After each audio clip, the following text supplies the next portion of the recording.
Yay, it's Blasphemy Day. Happy Blasphemy. Happy Blasphemy Day, everyone. I mean, Hello. wait, can we even say that? Blasphemy Day. We have to remember people who are in trouble for Blasphemy Day. So, do we say is that a thing? Do we say Happy Blasphemy Day? I am. We should celebrate it too. We should celebrate it, but then there are people in jail right now for blasphemy. So, can we celebrate it? I think so. We can do both. Okay, fine. All right, then Happy Blasphemy Day! Yay! All right. All right, and we thought, Susanna and I thought, what is the best way to talk about on International Blasphemy Day? We need to have a show about blasphemy around the world, right? And then told Susanna we should do this. And Susanna like, okay. And then she went, and she came back with a presentation. What the hell? Look at this. I just said like, hey, let's talk about just go over all the blasphemies around the world. And she came and like, what the hell is this? Like, she made a full-on presentation on all the blasphemy cases around. Oh, look, we're gonna end with Kelly. Oh, I shouldn't have. Okay, all right. But let's start. But look at this. Isn't this like wow? Like, okay, I guess we're doing a presentation. This is Class is in session. Class is in session. Wow. This is like, look at nerding it out like this. Look at this. She actually went and made a PowerPoint presentation. I actually did. Yeah. Okay. All right. I guess we're doing a presentation today. All right. Yeah. Yes, spoilers. Yeah. So, Katie's saying Happy Blasphemy Day. Murtad is saying spoilers. Look at the live chat. We have such a great live chat. Soha is saying audio is great. AJ is here as well. Yeah, guys, by the way, if you guys are watching this later, please make sure that you're subscribed and you hit the notification bell so that you guys can know when we go live, so you could join us like the rest of the people in the live chat here with us. Adam saying, oh my God, Susanna is amazing. And the cult breaker is saying, what a nerd. True. Yeah. All right. Okay. Take us through this presentation, Susanna. Oh, please share your screen. Oh. There we go. Well, like we said, this is Blasphemy Day, September 30th, also known as International Blasphemy Rights Day. And if you want to talk about it, use the hashtag Blasphemy Day. So next slide, please. Yes.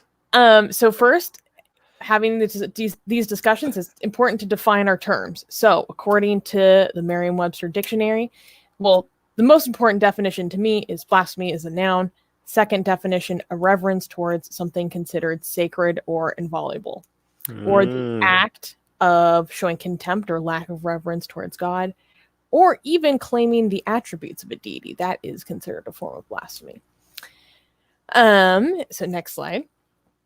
Very brief history. You guys should go read into this more because it's actually very interesting. But International Blasphemy Day was introduced to the world by the Center for Inquiry in September 30th, 2009. And September 30th was specifically chosen because this is the anniversary of the day that the publication of the Muhammad cartoons in the Danish newspaper Jyllands-Posten was published. This is a very big deal when these cartoons were first published. In fact, it resulted over time in almost 100 people being killed and Danish embassies being firebombed around the world. But both of those stories are a lot more in depth. You should go look into that yourself because we have to keep this short today, unfortunately. Next slide. Because I have a Q&A coming on Secular Jihadists, public one with Ali Rizvi. That one's coming on pretty shortly after this one, right? So in about an hour and a half. But let's continue. Yes, next slide. Okay, so why is this important? Why is blasphemy important? Why is showing a reverence towards the sacred important? So this is some verbiage that I got off of the Humanist International website, endblasphemylawsorg. Blasphemy laws and the End Blasphemy Laws campaign holds that blasphemy and insult to religious laws are wrong in several ways. They violate the human right to freedom of expression. They protect religious beliefs and practices, institutions, and leaders from legitimate and often necessary criticism. They are intrinsically bad, subjective, and inconsistent laws. There is no right way to use them or implement them. And blasphemy laws, time and time again, legitimize vigilantism, mob violence, and the persecution of minorities across the board. So these are some of the reasons why highlighting blasphemy and blasphemy laws is really important. And Armin and I are both free speech absolutists, and so it's something that's very close to my heart. Next slide. So this is to give you a scale of the magnitude of the problem and what we're dealing with here. This is a picture from blasphemylawsorg. I chose this picture because it's the most up to date. Again, please go check out this website if you want to learn more. Anytime I need to look up why someone's being persecuted in a certain country, I go to this website. They give you the penal codes right there. Every time someone asks me for help about the country that they're dealing with, I go refer to blasphemylawsorg. Incredible information. And this is an interactive map too.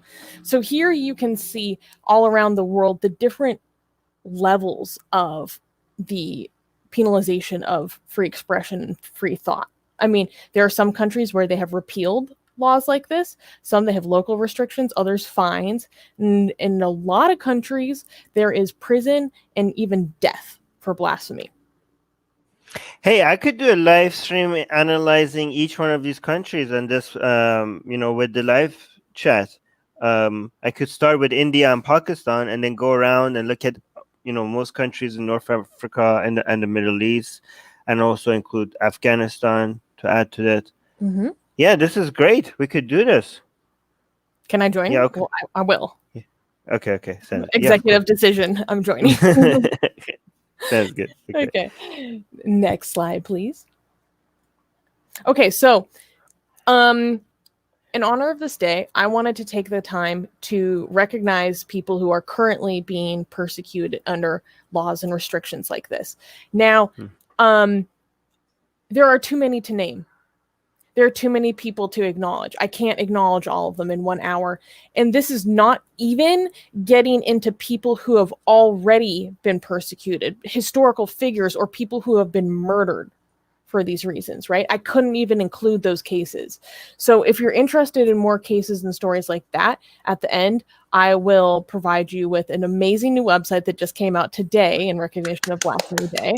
Yes. Teaser. But like I said, this is current cases. I wish I could get into past stuff, but we can't today. So, first off, we have Solheila Robinson. Atheist Republic has been a big supporter of Solheila. Solheila Robinson, for those who don't know, is an Iranian blogger who was sentenced to death in Iran in 2013 on charges of insulting the Prophet Muhammad in his postings on Facebook. His sentence was commuted in 2015 to several years imprisonment and 2 years of mandatory study of Islamic theology. He remains in prison to this day. Do you have anything to add about this, Armin? I know you've been very involved in this campaign.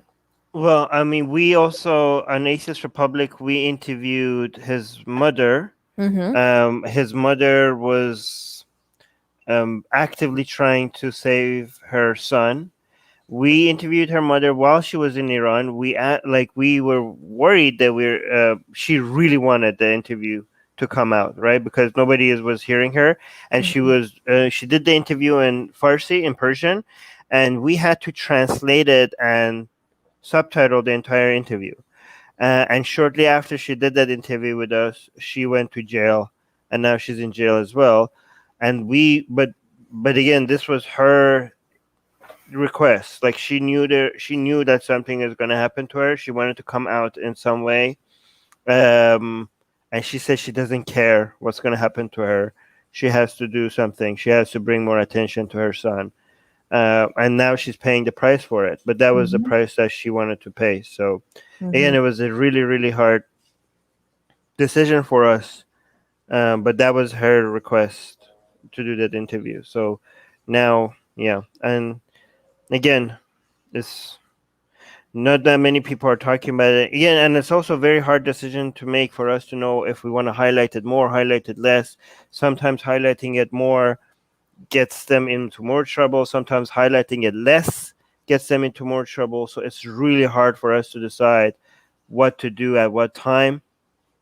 But again, we have to think about it, and we have to talk to them as well. Sometimes it's their decision, right? So that's just the latest update on that. You guys could actually search for like Solheila Robinson mother, Atheist Republic. That interview should show up. But anyways, let's continue. Yeah. Next slide.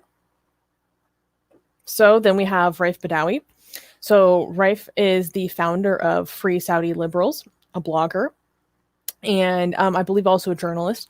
And he was arrested in 2012 on the charge of insulting Islam through electronic channels and brought to court on several charges, including apostasy. But obviously the insult is where the blasphemy comes in.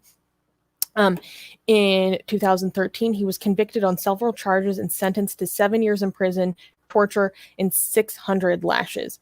In 2014, his sentence was increased to 10 years in prison, 1,000 lashes, and a fine. He remains imprisoned to this day. What's interesting, though, is that Saudi Arabia has recently abolished flogging, but it's not clear if they are going to expunge past convictions of flogging, because he was flogged. I believe he took about 20 to 50 before he collapsed, and then at that point it made international news, and then that's when they backed off on that because of how the really poor publicity for the regime. But yes, Raif remains in prison to this day, and his wife reported recently that he says that he was there was an attempted assassination that was undertaken in the prison recently. And again, this proves that all the people that say like, "Oh, you Twitter activists and with your hashtags and stuff," that none of this works. This is proof that works. Like, there's something. Sometimes it works. Like the lashing stopped because of the international attention that his case got. And when people say, well, these countries are going to do what they're going to do, and obviously they don't care about what you say on Twitter, on Facebook, or on YouTube, well, you're wrong. Like like we have so many examples of times where the international attention that these cases get makes some difference. Maybe it didn't make a difference as much as like it didn't get them free, right? Like Solheila Robinson might be not dead yet because like Solheila Robinson's death sentence got dropped because of the attention it got. Yes, he's still in prison. He's still being tortured. But he didn't get executed because of the international countries. Still, even though they're some of the most vile governments in the world, they still do care about their international image. And again, Raif is also, as bad as his situation is, it could have been worse if we weren't paying attention, right? So. Next slide. So then we have Mubarak Bala. So this is a more recent case. Mubarak Bala is an ex-Muslim atheist and the president of the Nigerian Humanists Association. He was arrested in April 2020 for blasphemy due to a Facebook post he made about the Prophet Muhammad, and has been held without charge since he was arrested. He's been held incommunicado and denied access to legal support in violation of Nigerian law. It's at the point where they are just blatantly not following the law, no matter how many requests and a judge even interfering to say you need to let this guy have legal representation. They're just openly flouting it at this point. As of this writing, meaning today, no organization has been able to confirm if he is still alive. Like, since he's been disappeared since April. For he made a Facebook post where he was talking about a local imam or a local preacher and made a comparison about how crazy that guy was, but like Prophet Muhammad was a T word. I can't say that because YouTube blasphemy. That is some people gods we cannot blaspheme against, the YouTube gods. But yes, so we're continuing to highlight his case. And No, wait. Every single blasphemy we need to do. So we will blaspheme against YouTube gods outside of YouTube. So we'll do that. Okay. okay. Like we do. Yeah. We are doing that, by the way. So we are saying the things that YouTube doesn't like us to say in other places. But so we do blaspheme. But go on. Sorry. Yes, just not here. Hmm. Yes, so Mubarak Bala, we're still lots of organizations are fighting to raise awareness about his situation. It's been taken up by Amnesty International and USRIF recently. So I'm very excited about that. But and going forward, Nigeria is going to be a major battleground for for blasphemy cases, and like Nigeria is a unique situation where you have Christianity and Islam at the same time. But obviously, Islam is always the way bigger of a threat than Christianity when both of them are actually have power. But again, Nigeria has not only like a strong authoritative Islamic force to be reckoned with, but the pushback is also hard. Like Nigeria is one of the countries that has a huge, very strong, active atheist community and a secular movement. That's why it makes it such a important battleground, right? Because usually we have like very strong secular activism, but you get that because religion has been defeated in many battles, right? And that's why secularism can flourish. Or you have such a strong, powerful Islamic presence, and that's why secular activists have to like be working in the shadows, and they're not as strong as in other places. In Nigeria, it's a unique situation where we have both, right? Christians are Very, extreme. The yeah, Christians but in Nigeria are extreme. They beat Leo Igwe. no, but by both I mean both religious, strong religious presence, and a strong secular activist. Like that's I can't think of many countries like that where you have a strong presence of both, and that's why the clash between these forces is going to be seen in Nigeria, and Nigeria is one of the most populated countries in the world, and going forward, it's going to be even more like that, right? So it's a big country, it's a major country, and the clashes between secularism and religious influence is it could only grow, right? And that's why every secular activist, any secular activist that works globally, needs to pay attention to Nigeria a lot. All right. Yeah. Last time I checked, I believe Nigeria was the 6th most populous country in the world. Yeah. Wait, can you highlight this comment by Tyler W at 6:15? We'll see. Imagine if the states took a stance on blasphemy and religions. The United States has in a lot of ways. Senator Lankford, I think he's from senator from Oklahoma, is doing amazing work with blasphemy. I disagree with him on a lot of things, but he gave a very moving speech after Tahir Nassim was shot dead in Pakistan a couple months ago about blasphemy and about how we need to take a stance on blasphemy and how it is a fundamental human right to have free practice of belief or no belief at all. And so I'm a big fan of him just for that. Not a lot of other things, but we're moving there. Next slide, please. So here we have in Pakistan, Junaid Hafiz. So Hafiz was a university lecturer in English, and he was a U.S. Fulbright scholar who studied in the United States and then came back to Pakistan to teach. He's been kept in solitary confinement since 2014 and sentenced to death in 2019 for posting allegedly derogatory comments about Muhammad, the Prophet Muhammad. The first lawyer who took his case was shot dead. Well, we're going to get into it a little bit more, but Pakistan is such an environment where you're actually safer if you're with the police. If you're accused of blasphemy.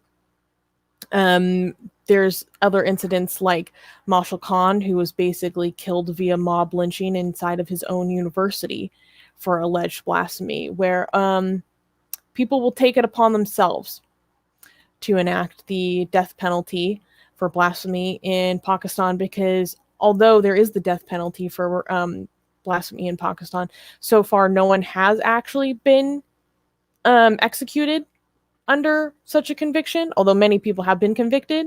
However, just because no one has actually been executed for blasphemy yet, that does not mean that we can take our foot off of their necks in terms of applying pressure for such tyrannical laws, right?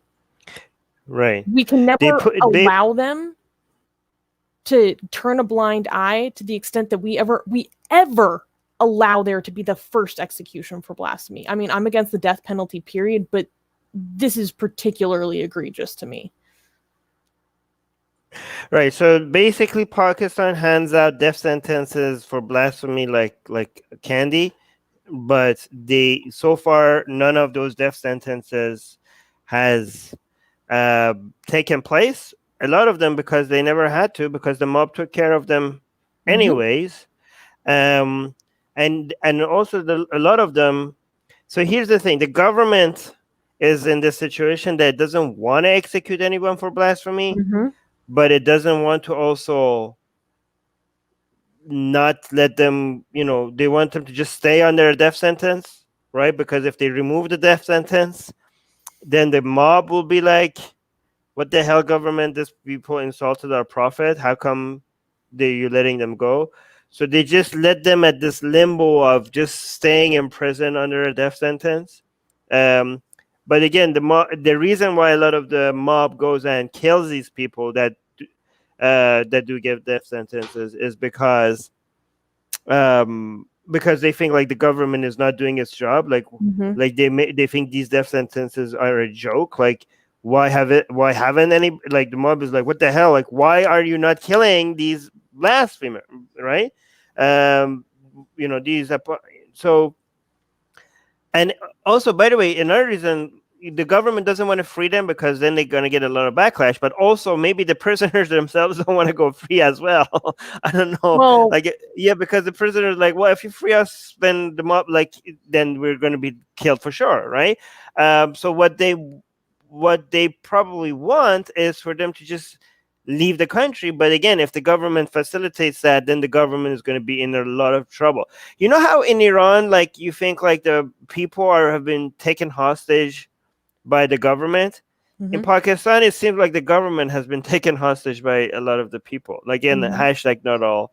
And by the way, the secular and atheist activists in Pakistan, those are like, holy crap, man. Like if you are, those people are the bravest people, some of and Bangladesh as well. Like, but crazy. Like, it's amazing that you even have the openly atheist activists and secular activists in Bangladesh and Pakistan, given what they have to deal with, not because of the government, but the people, their neighbors, they're like the people that could want to do vigilante justice on them. It just takes major balls to be able to do that kind of work. But go on, Susanna.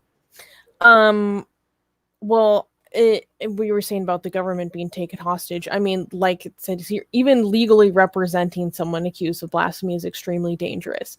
I believe that one of the lawyers for Asia Bibi, who was a Christian woman who got a lot of international attention for being sentenced to death for alleged blasphemy, I believe one of her lawyers was murdered. I know that a governmental minister who had the gall to speak up and say, hey, this is kind of ridiculous. I don't stand for this. I don't like what we're doing to Asia Bibi.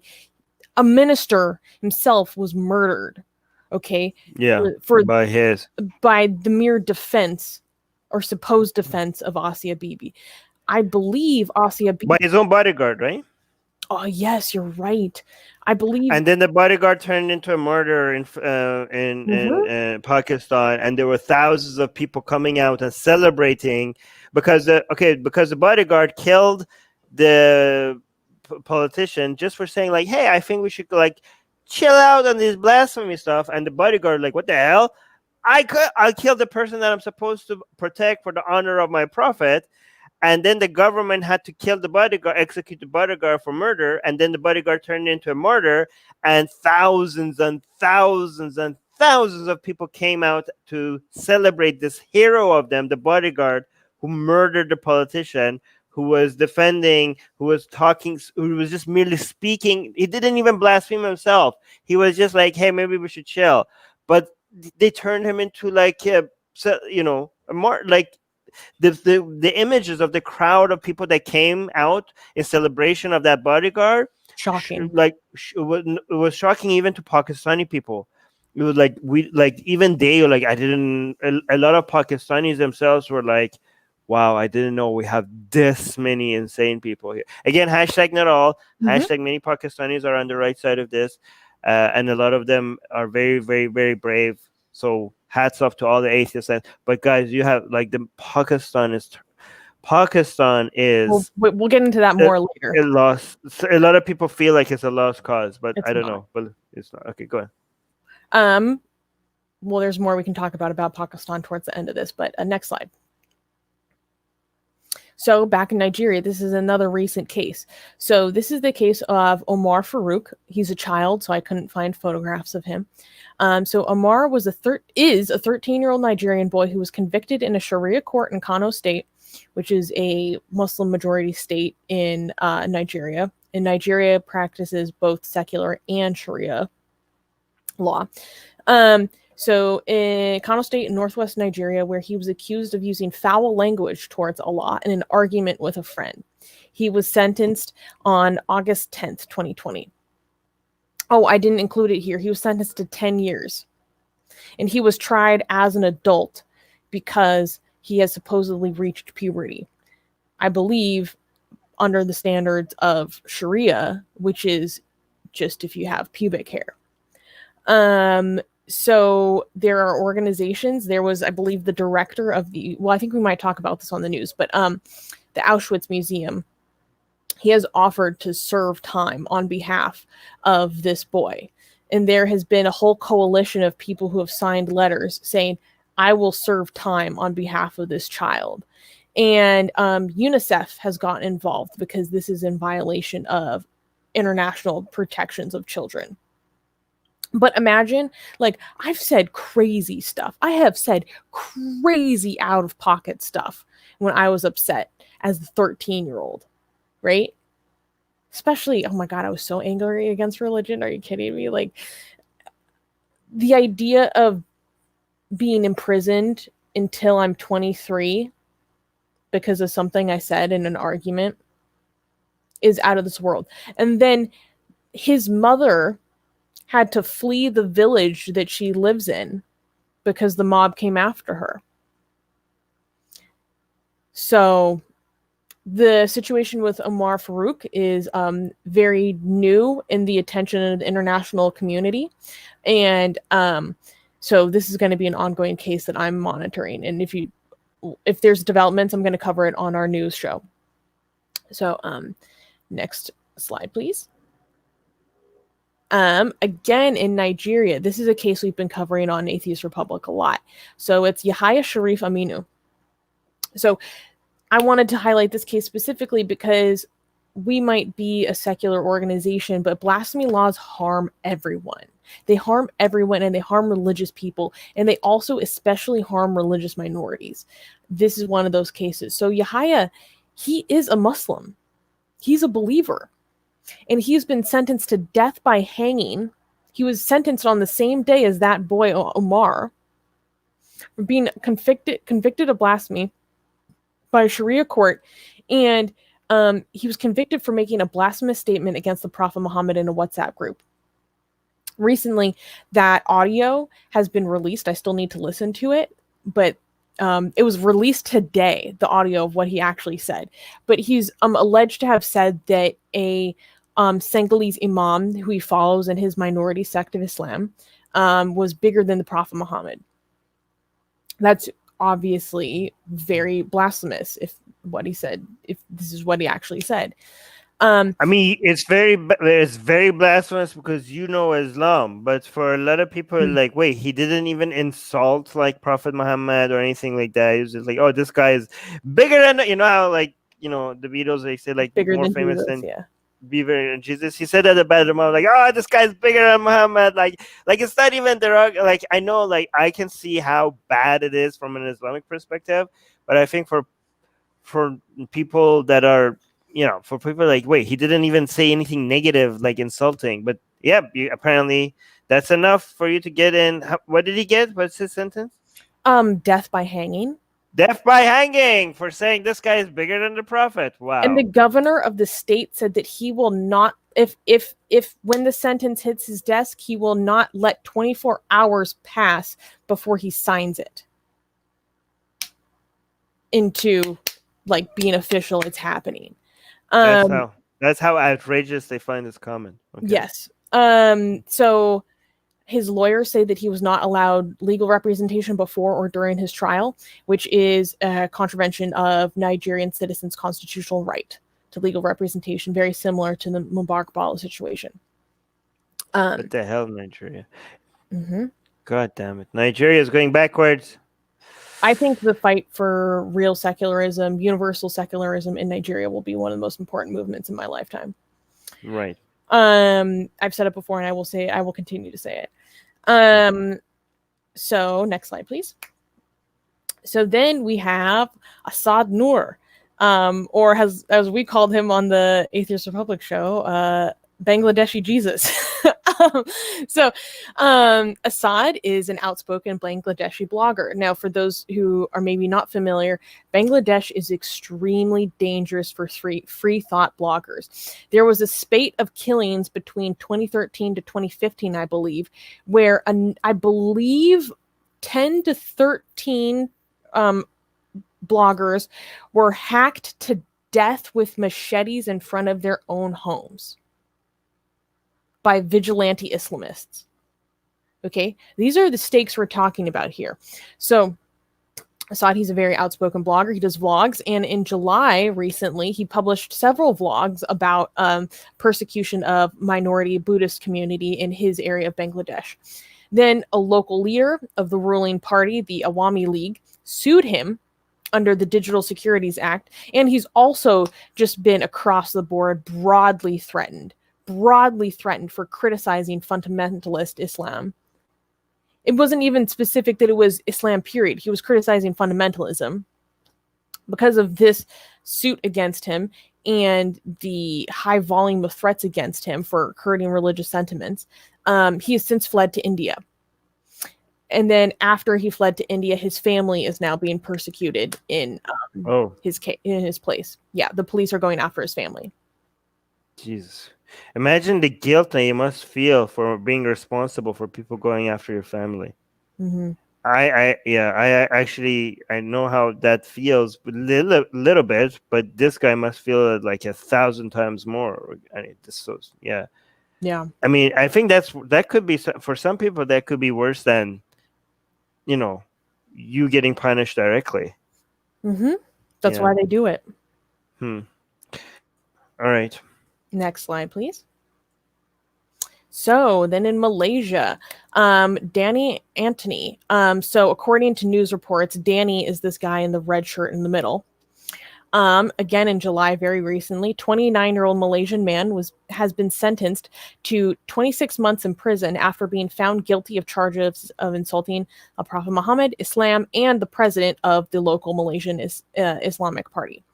This insult was committed through Facebook last year. And then in the news article I read, this blew my mind. It made me angry. The judge said, although freedom of expression guarantees the freedom to criticize, it does not give individuals the right to insult. Yes, it does. Yeah, it does. What the hell? What is the point of free speech then? Hey, you're free to say the things that I like. Great job. Mm-hmm. What's that? Do you even need a law for that? You could just be just remove the free speech laws. You are free to say everything you like. However, as soon as you say, you say you're for free speech. There is no but. You don't understand free speech. I mean, this is a judge. Is this a judge? Mm-hmm. What the? According to the news article I read. God damn it. Yeah, it made me super angry.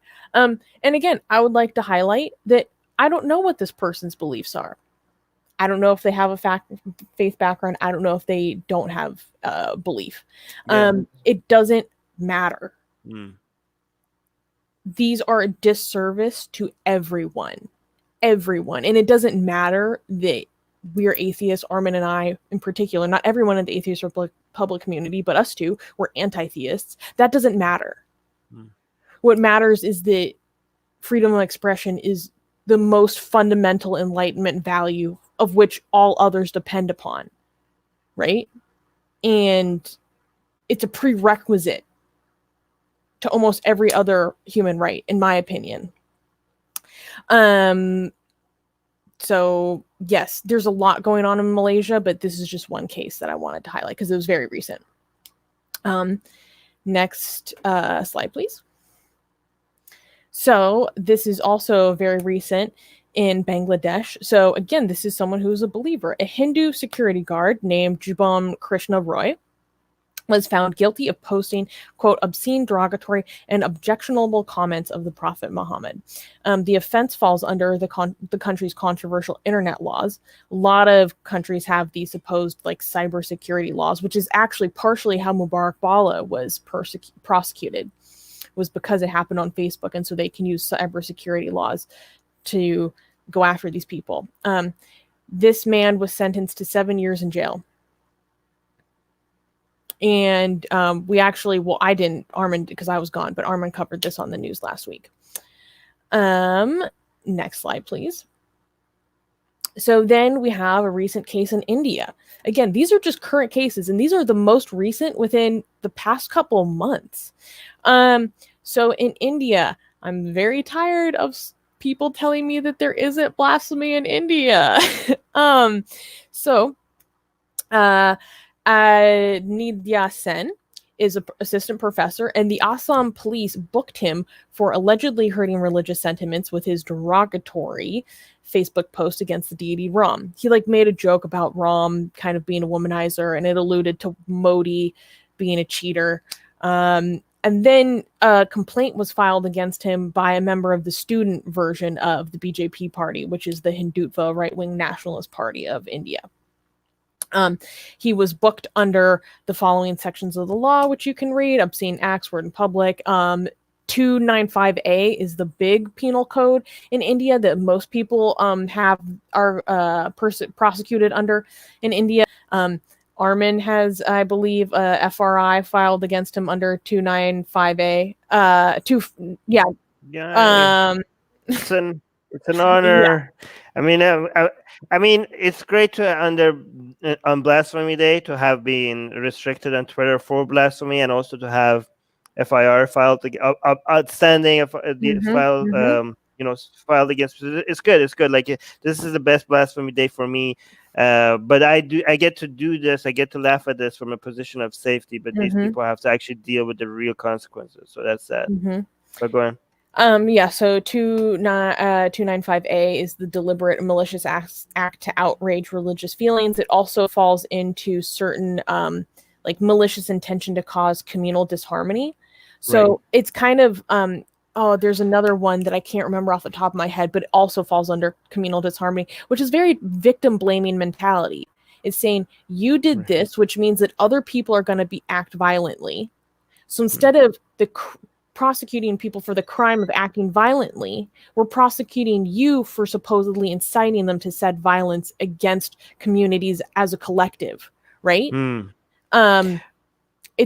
It's a ridiculous collectivist victim blaming mentality in my book. I want to invite some secular Indian lawyers to come and go over these blasphemy laws in India and talk about it, review it with us. That would be a good show, yeah. Because the reason why, even though things in India are definitely not as bad as Pakistan or Nigeria or Saudi Arabia or Iran or Bangladesh, the thing is that India is still a secular country, right? And it needs to be defended, and it's the largest, the most populated secular country in the world, right? So it's not that you just try to change the situation in countries where it's really bad. You also have to defend what you already got, so it's and when it comes to India, that fight is more important than any other country. So true.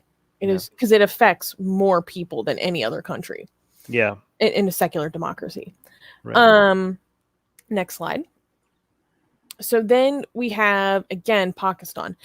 So the situation in Pakistan is so bad that I cannot even name all of the current cases. It is so bad that I just had to give a slide to the whole country itself. Okay, to demonstrate this, I followed this individual on Twitter. He does amazing work documenting what's going on in Pakistan. In fact, I asked him to verify news that people's telling me about what's going on in Pakistan. Like, is this because I want to make sure, like, that I'm not exaggerating what's going on there. So when people send me stuff about what's going on, I verify with him. I'm like, did this happen? He's like, yeah, it did. Most of the time. So if you guys are interested, I suggest following Prem Rathi on Twitter. He does really good work. So on just 3 days ago, on September 27th, he retweeted a thread that he's been compiling since the beginning of the month. Since the beginning of the month, or 26 days, because the month wasn't even over, there have been over 80 blasphemy cases registered in Pakistan. We covered a thread he did on the high volume of blasphemy cases in Pakistan like a few weeks ago. At that point, it was 42, and I believe that was for the month of August. September, it is over 80. Okay, the situation in Pakistan is escalating extremely quickly, and I'm extremely worried. Here, this little pie chart that he made is for August. And as you can see, the majority of people who are booked with or have cases filed against them, because this is based on FRIs, which stands for First Information Report. FRIs means the same thing in India. The majority of the people persecuted are Muslim. One thing that bothers me is that they separated out Ahmadi from Muslim, because that kind of validates that Ahmadis aren't Muslim, which is you have to declare that you believe Ahmadis to be kafirs to even get a passport. It would have been better if the orange Muslim section was divided into Shia and Sunni, and that way it would have been made more sense to have a blue Ahmadi section. Yes, I agree. However, because I follow his work, I know that most of these cases that are in the orange, most of those are Shia. Oh, really? Okay. Most of them are. So, because, well, we'll get into this, over 80 blasphemy cases pertaining to blasphemy were registered in Pakistan in 2020, according to the data compiled by Prem. Again, go follow him. Most of those accused belong to the Shia community, who have been booked under 295A and 298 of the Pakistan Penal Code for allegedly insulting the companions of the Prophet. So now it is no longer just the Prophet, just Islam, or Allah. It is now the Sahaba. Now you cannot talk about the Sahaba. Wow. Basic practices of Shia Islam are considered blasphemy under those terms. Yeah, I mean, Shia Islam is very unfriendly towards Aisha, Omar, Osman, Abu Bakr, and so just saying so a lot of Shiism as a whole could be considered blasphemous. There was a massive rally. I can't remember the number. It looked like tens of thousands. A massive rally in the past month in Pakistan where they were chanting "Kafir, Kafir, Shia, Kafir." Wow! Declare Shias Kafirs. Right. So the anti-Shia sentiment is beginning to reach a fever pitch. This goes to show, if this is, by the way, guys, be skeptical about these reports always, okay? But if this is true, if these numbers are true, this goes to show another confirmation of us telling everybody that the main victims of Islam are Muslims, right? We are against Islam mostly for the sake of Muslims, Yes. right? Mhm. The second largest victims of Islam's are Hindus, Hindus. right? But the number one victims of Islam are Muslims. Yes. Yeah. In fact, in Pakistan, it's not exclusive. If you're a minority sect at all, they will come for you. Or you are up for people coming after you, I should say. We recently covered the case of a Christian. A Christian was, I believe, sentenced to death for alleged blasphemy against the prophet. He says that he just refused to be converted. And By what's the way, interesting, though, is that if you are non-Muslim, you are more likely to get the death penalty for blasphemy on average. Okay. Okay. Other people might just be sentenced to life. So according to USRIF, which is the United States Committee for International Religious Freedom, last time I checked, they said to their knowledge, up to 80 people are known to be imprisoned on blasphemy charges, half of whom face life in prison or the death penalty. That number is most likely increased since then, but this is what was known to them at the time. I believe that was about a month or two ago that I got that number from USRIF. But like I said, so the information from Prem is cases that were filed. These 80 people are who have actually reached the stage of conviction and imprisonment. Right. Next slide.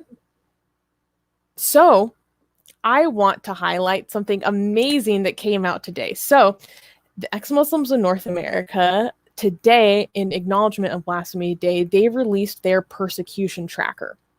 A lot of information that I got about these current cases came from this amazing new tool that they released.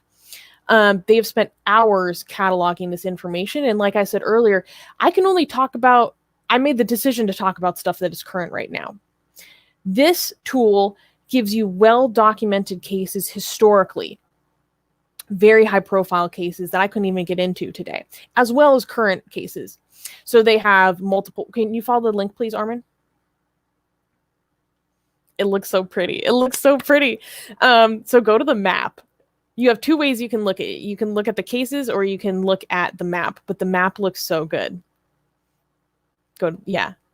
It's interactive. You can explore. You can see how if you click on different countries, you can either look at the codes that they have in place that restrict free speech, or if you click on the pictures and numbers, you can read the stories of specific individuals. Some of these are people who have been murdered for blasphemy already. Some of these are people who are refugees because of blasphemy. And just a plethora of incredible information, very well documented and very well cataloged. However, I will say that this is specific to persecution under Islamic rule and standards. Whereas earlier I highlighted that blasphemy is not specific to, it's not exclusive. It's not exclusive to Islam, like the case I highlighted in India. So I personally, I would like them to expand it to just be more global. But they have a specific lens, and this is the lens that they're working with. And it's an amazing tool. Just came out today. I encourage everyone to go check this out. Wow. Okay, so look at this. Iran, they're highlighting two, Solheila Robinson and Sina Dehqan. Pakistan, so it's basically different regions of Pakistan, right? They're highlighting 7 over here, and 2 over here. This is so great. Then there's Afghanistan. So India has only 3, but this is only tracks Islamic. But so here's the thing. They're only tracking Islamic persecution. I mean, technically, that's like most persecution anywhere when it comes to blasphemy, right? But the second runner-up after Islamic is Hindu, right? Even though it's by a huge margin. So there's only 3 in India, but I'm actually interested. It's weird to. So India actually has Islamic persecution as well, right? 2 weeks after posting pictures of his children holding a sign of "No God" written on it, Farouq was hacked to death by his friends. Whoa. Okay, we need to go. I need to use this and do live streams on these cases. Look at Bangladesh. Wow, Bangladesh has 11 active cases. But again, They're not necessarily active. oh yeah, Documented. recent, Not or even just necessarily recent. They're just 11 cases that they cataloged. catalog. Okay. Some of these people, yeah, look, Oh, at these people hacked have to already death. been murdered. Okay, these are the extreme version. Like these are like all of them are attacked. This is not like just having like an FIR filed against you. These are all just like These are assassinations. survive as. Oh yeah, these are like the extreme, like leaves country, police harass family. We did this already. Oh my god. Oh, I don't even know if I could show this. I think I can. Okay. But look, in India, they're showing even India is mostly blasphemy cases in India is mostly because of Hindutva stuff. Even India has like 3 cases of Islamic because this map, this by ex-Muslims of North America, only tracks Islamic related stuff, right? So India has that. Professor filed assaulted. Oh, see, he did featuring Muhammad. Yeah. So even though it's not tracking Hindu stuff, India still get some cases. I wish they did track though. I know it's ex-Muslims of North America, so that's why they're not tracking that. But I don't know. Like, I mean, it would be great. It would be just great if. Let me see, Malaysia. Well, Oh my that's why God. I encourage people to go check out endblasphemylawsorg, which is a organization, a website sponsored by Humanists International. They have a lot of information that's more generalized. Right, but this is good. I like But this this. is also very good. I'm so impressed with the way that they executed this. It's so And nice. they spent hours cataloging these cases. These are cases that are even within the immediate community, Right. people who created this. Right. And it's an amazing tool. And this was just the launch, right? This is day one that they launched it. Wow. This is how good it is at day one. This is how they put a lot of work into it. It's really exciting. So, I'm thinking, maybe one day they'll expand it more generally, but this is day one, Yeah, guys, go encourage them to expand it more generally to all blasphemy cases, right?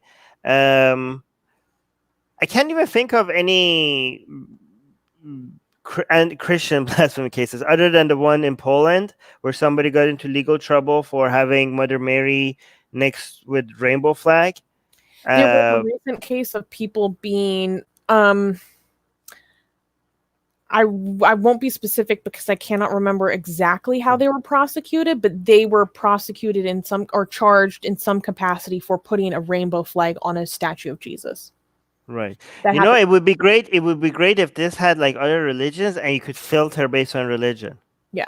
Well, you know what I mean? will say that also I should note that this map is not specific to blasphemy. It's generalized persecution. Persecution. Yeah. So now we have 2 tools that we could use. But depending on what you need to find. But guys, this is really good. Go check this out. Again, the link is here in the. Hold on. We'll go back. The link is here. Okay, persecution.exmuslims.org. Yeah, so this is great. Yeah, and if you go through the browse, there's 2 ways you can do it. You can browse cases, and if you do the browse cases version, you can filter it on a lot of different settings. Like the map is more fun though. The map is more fun. We shouldn't say fun. This is like horrible situation. But again, it's easier. Fun. It's a well-designed user interface, and I would like to congratulate them for it. Right. Wow, Egypt. Look at Egypt. Oh, I didn't even get to do Sharif. I wanted to see. There's so much I wanted to cover in this hour. I was going to do Sharif Gaber, but yeah, we do. Run out of time. I know. We can't be. Anyways, we have to finish this. I need to go for my next lesson. So last slide is our very own. Had to give him a shout out. No, her, not me. Sexy Callie. Okay. Yeah, Sexy Callie. Well, for those who don't know, we've gotten ourselves into a bit of trouble recently. I think there are 2 legal complaints and 2 threats of lawsuits against our own Mr. Armin Navabi right here, for Sexy Kali. In fact, he's still locked out of his Twitter because he refuses. Yeah. Should we highlight that right now? Wait, read this headline. Oh, complaint filed against Armin Navabi for Goddess Kali cartoon. Who is he and what is the Atheist Republic? Armin Navabi is the author and podcaster based in Canada. He's the founder of online free thought community Atheist Republic, a Canada-based nonprofit organization. Yes. Okay, let's check. I believe so that was referring to a legal case against you filed by a VHP member. And I believe there was another actual legal case filed against you by a BJP member. And then also two very poorly written threats of lawsuits that. Yeah, we reviewed them. Okay, so here. Thanks for your appeal.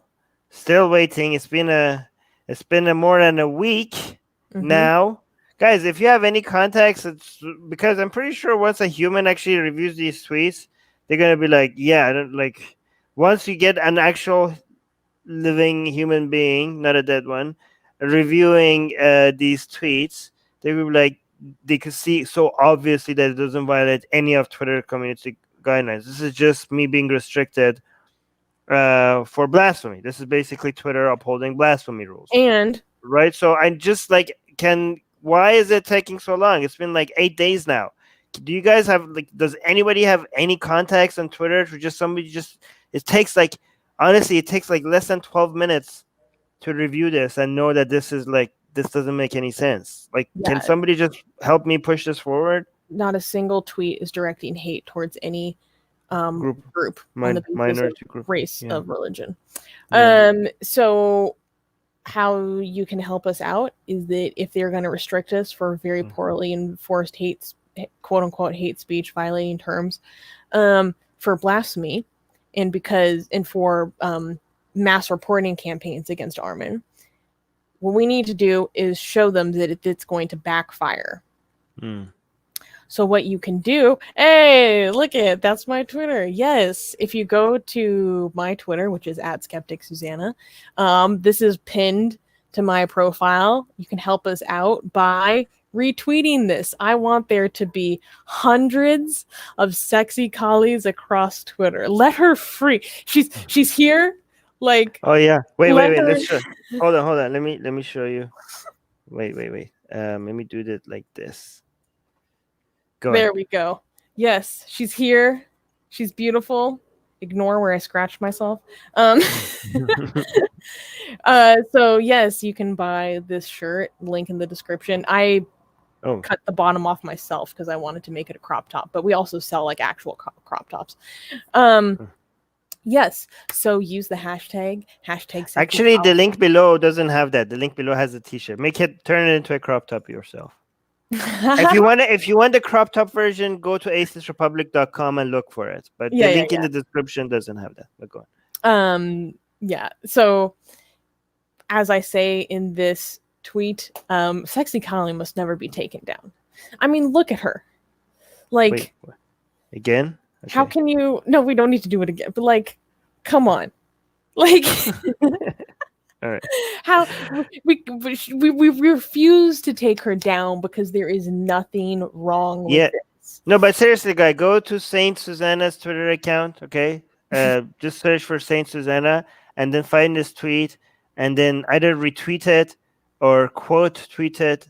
So far, it got close to that. If you add the retweets and the quote tweets, it's close to 1,000 retweets. But either quote tweeted or retweeted.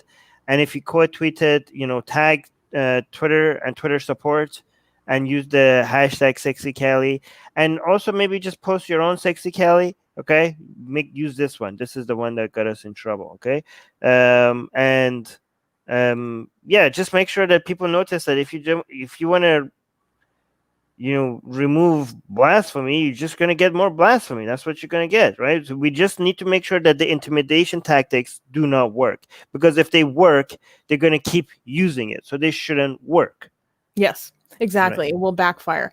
Wait, in honor of Blasphemy Day, in our last minute, can we desecrate a Quran together? Hmm? Are you in the mood to desecrate the Oh, Quran? yes. We have to do it fast. We only have 1 minute, okay? Split screen. Oh, Split screen. okay. Hold on. Blasphemy Day. Hold on. Wait, you're doing the Rainbow Quran? It's the because I can't read Arabic anyways. I have an English one. This is the piece again. Trigger alert for any Muslim watching. You have your chance to leave right now. Oh, okay. Did you just lick the Quran? Yeah. Do it again. Wait. Hold on. Wait, what am I doing? There you go. Go ahead. Do it again. All right, wait. Let's do it together. Happy Blasphemy Day! Yay, everyone! Yay! Wait. Ew, gross. Okay, that's all right. Well, we have that Apostle Prophets here saying $10 super chat, saying do it. Yes, In the last we minute. did it. Yeah. All right. Happy Blasphemy Day, everyone. Guys, go blaspheme. Blaspheme, not just today. Try to blaspheme every day. Okay? Thank you so much for this. What a great way to end this show with a super chat from our We've been very, blessed very. by our prophet himself. You're right. And we By the way, blaspheme against him. yeah, I blaspheme against the apostate prophet as well. See, like I don't discriminate at all. But thank you so much, apostate prophet. So sweet. That's awesome. All right, guys. Thank you, everybody. Make sure you subscribe. We're doing all of this. Yes, everything. Just point at them, Susanna. Just look at them. Subscribe. Okay, I'm gonna go. All right. Bye, guys. I'm gonna be doing a Q&A with Ali Rizvi on Secular Jihadists. I'll be there. So join us there. Just search for Secular Jihadists on YouTube. You're gonna find the channel. I'm gonna be there in half an hour. See you guys there. All right. Bye.